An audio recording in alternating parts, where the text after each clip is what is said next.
comentario es presentado por Cachamay, un saludable momento.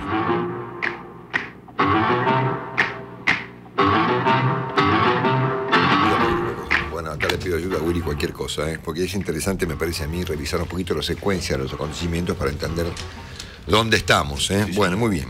El domingo 15 de julio pasado, hace 2 domingos, la Presidenta anunciaba en Bolivia, en Santa Cruz de la Sierra, en esta cumbre del G77, donde ayer habló Kicillof en la ONU, que de ocurrir un traspié de la Argentina con la Corte norteamericana, estaba en riesgo el sistema financiero mundial.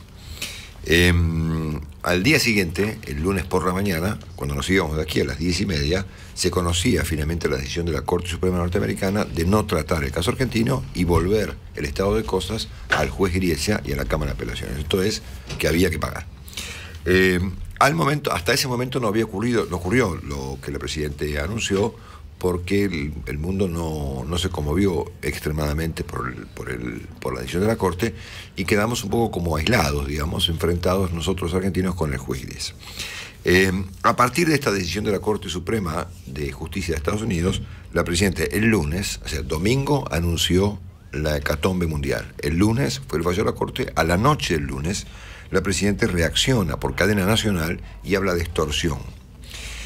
Asunto que al día siguiente produjo la reacción del juez Griesa, que le dijo a los abogados argentinos que la Presidenta complicaba las cosas y que no le inspiraba confianza su palabra. A partir de allí comenzó un par de días de marchas y contramarchas, en donde se dijo que la Argentina estaba negociando, donde se dijo que la Argentina no estaba negociando. Inclusive el ministro de Economía anunció la intención de la Argentina de modificar el domicilio de pago de los bonos, justamente violando el mandato, la orden del juez Griesa. El jefe de gabinete dijo que allá no va ninguna misión a Estados Unidos, ¿se acuerdan?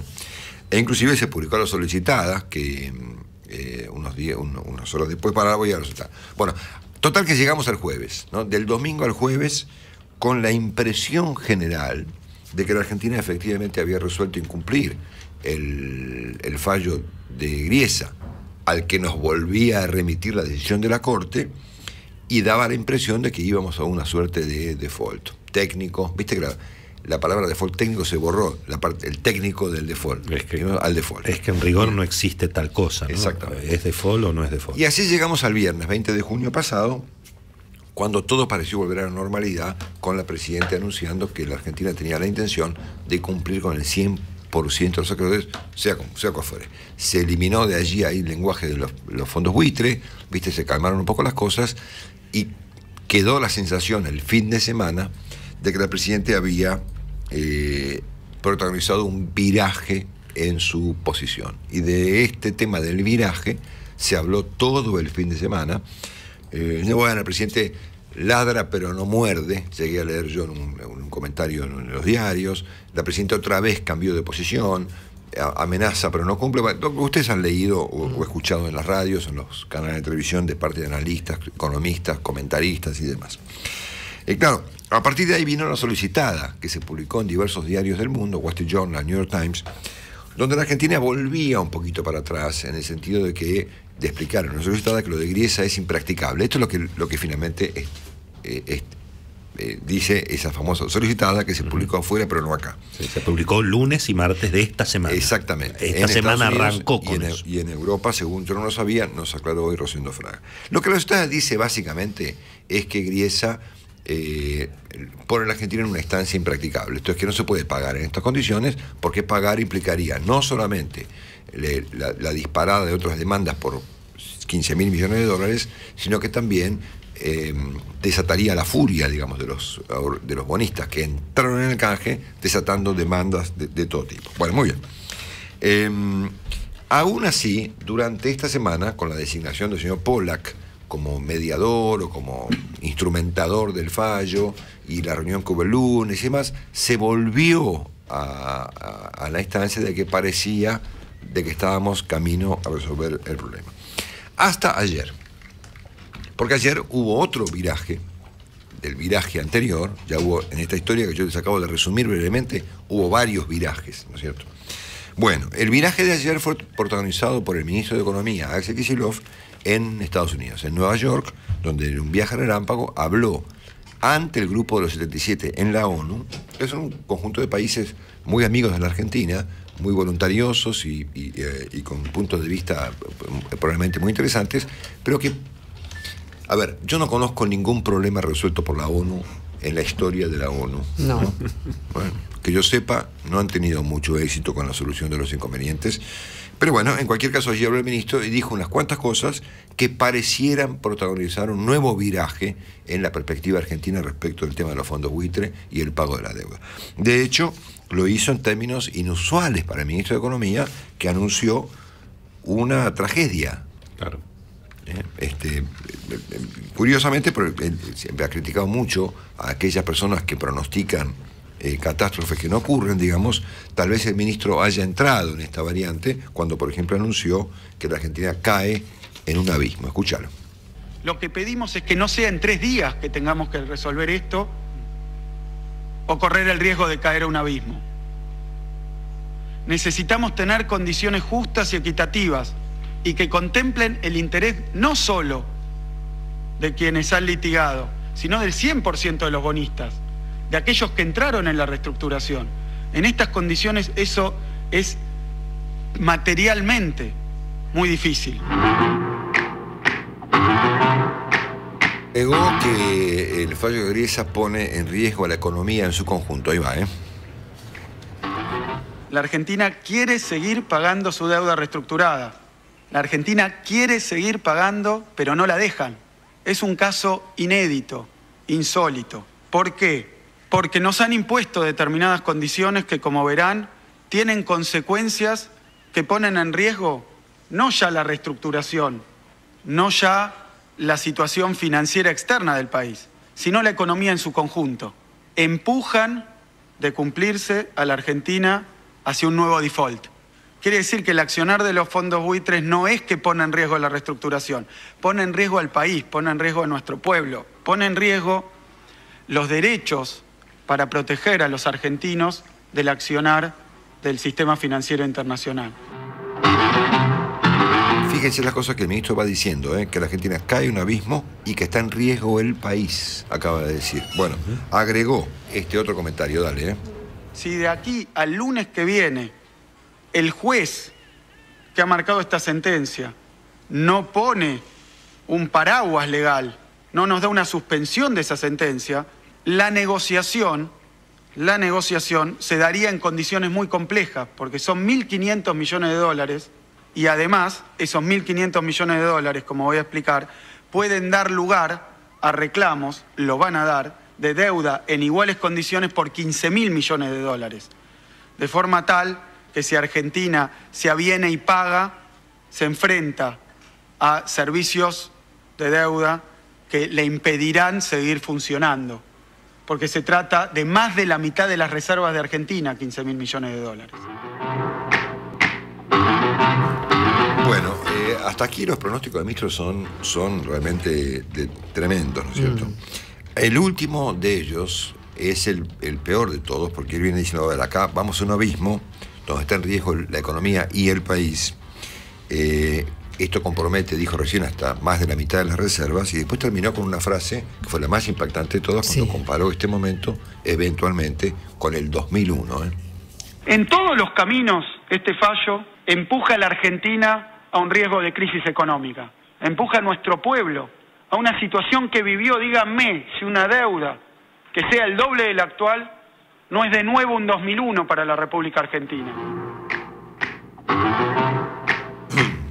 Bueno, frente a esto hay varias interpretaciones posibles. Una fue la de Willy, que es muy interesante porque aporta mucho a esta discusión respecto de lo que el ministro hizo ayer. En realidad fue un discurso destinado a la economía local, ¿no? Explicando que en realidad esto es un desastre, no como consecuencia de la gestión económica, digamos 2007, 2014, o en todo caso, si querés ponerlo así, 2011, 2014, sino como consecuencia de estos tipos que están poniendo justamente a la Argentina al borde del abismo, al borde del default, al borde del 2001 y al borde de perder las reservas, y que está en juego poco menos que la historia de la República Argentina.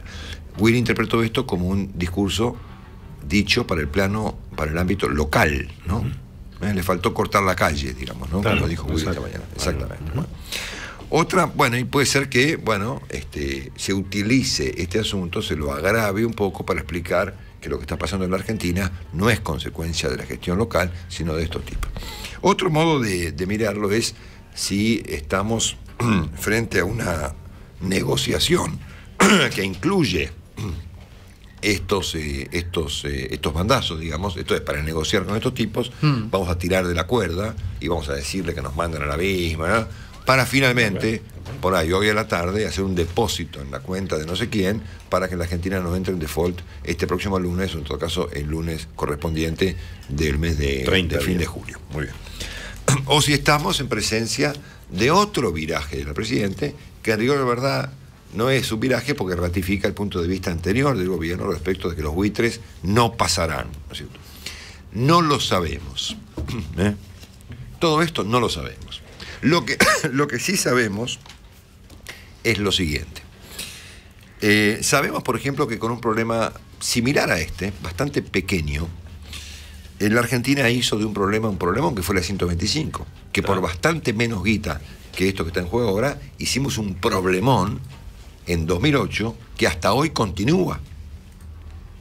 Entonces acá podemos estar en presencia de, independientemente de si es negociación o no, o si es un mensaje para el plano, para el ambiente, para el plano local, o ambas cosas, por ahí estamos en presencia del clásico formato argentino de estos últimos años, que es agarrar un inconveniente y multiplicarlo por 20. ¿No? Que es lo que viene ocurriendo. Lo sabemos, claro. Que es lo que viene ocurriendo con el caso de la deuda. Pero como esto ya pasó, como esto ya pasó, a esto se lo ha llamado, y se ha popularizado la palabra, impericia, ¿no es cierto? O sea, agarrar un inconveniente y hacerlo bien más complicado de lo que estaba cuando el inconveniente arrancó. Por capricho, por testarudez, por política, por necesidades de política local o por lo que sea, agarramos un problema y lo amplificamos hasta que se produce realmente una crisis. El cepo, por ejemplo. El cepo, por ejemplo. Arrancamos con el control de cámara y terminamos con el cepo. Arrancamos con la 125, terminamos peleados con medio mundo en el país, la grieta, que yo cuánta cosa. Así que no sabemos si esto de Kicillof de ayer es una parte de esta negociación complicada, o parte de querer hacerla complicada la negociación, o ciertamente nunca hubo el viraje que el presidente presentó el viernes 20 de junio, o que se interpretó de ese modo, y que volvemos al principio de que el gobierno argentino considera esto una extorsión.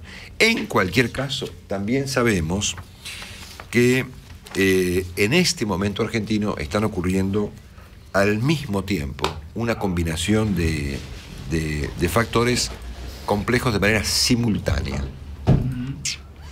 Y esto estamos claros que está pasando. El primer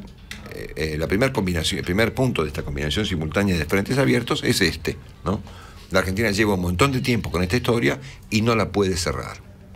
Porque no quiere, porque no puede, porque no sabe, porque de verdad no se puede, porque no, o por cuestiones políticas, pero estamos claros que acá tenemos un problema, porque, a ver, empezar a discutir el lunes si estamos en default o no, no parece la temática más apropiada para este momento de la Argentina.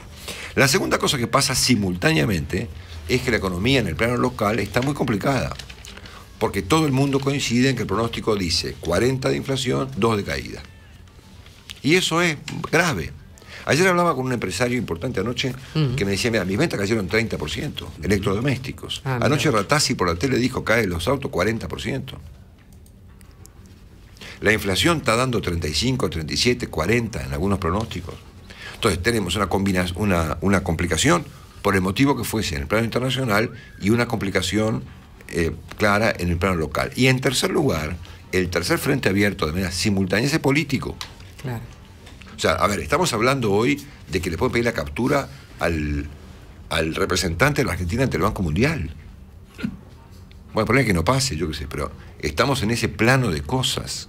Dentro de 30 días tenemos no uno, sino varios problemas con el vicepresidente Vudú hoy de viaje, ¿no? Por el agravamiento del caso Chicone y por la aparición de nuevas instancias complicadas en su vida política. Entonces, me parece que estamos en presencia, estamos claros de esto, de una combinación simultánea de frentes que por algún motivo ahí los tenemos y nadie se anima a intentar una solución en ninguno de los tres planos. Ni en el plano del Frente Internacional, ni en el plano económico local, ni en la cuestión de vudú y todos sus derivados en el plano político, que son enormes. Así que bueno, se ve que a la Argentina le gusta, evidentemente, mantener la herida abierta, jugar con fuego, todo el santo día. Marcelo Longobardi está en Mitre, cada mañana. Este comentario fue presentado